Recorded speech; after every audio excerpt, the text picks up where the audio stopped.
Welcome to the Customising SightSet tutorial. Throughout the various tutorials so far, we've glimpsed the settings screen.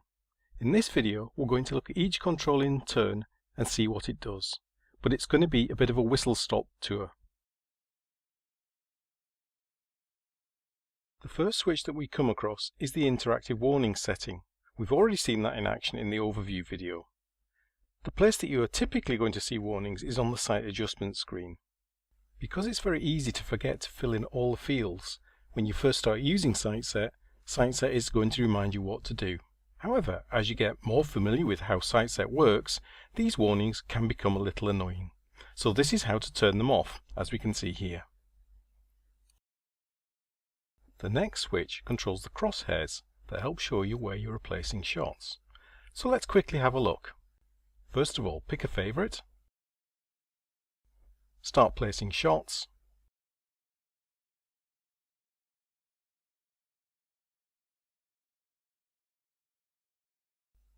Bring up the tab bar, back to settings, switch the crosshairs off,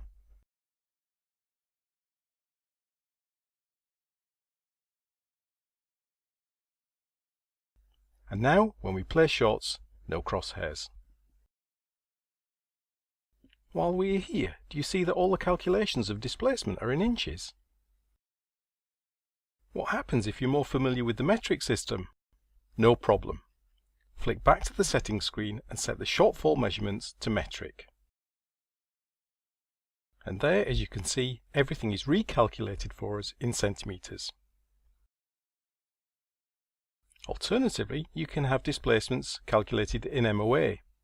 And we also offer options so you can set it so that you always get the units that the scope uses or always get the units that the target uses. Now if you're more familiar with the metric system than the imperial system, we've added a default unit setting. That way if you're creating a target, the units will be metric. Or if you're creating a favourite, the range will be metric. Or if you're adding a site, the click settings will be metric.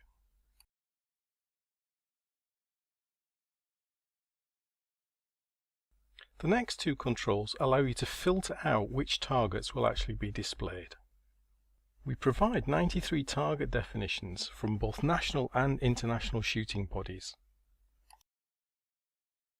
The Target Lists Organization control allows you to switch off all of the targets that belong to a specific organization. So to demonstrate, we can switch off all the targets apart from those belonging to the ISSF.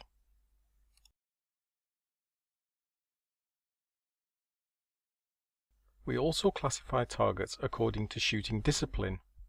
So using the Target Lists Type control, we can switch on or off those disciplines that we are or are not interested in.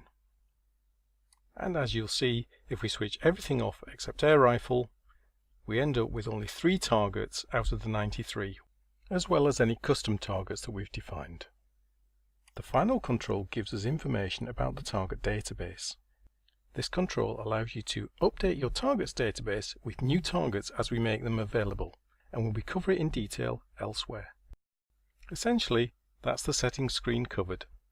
We've seen how to switch off warning messages, disable crosshairs when plotting shots, change shortfall measurement units, set the default units for ranges, sights, calibers and targets, and how to filter out target types that we're not interested in. In the final tutorial of this series, we're going to be looking at sight adjustment again, but this time we're going to be using shot groups to track changes.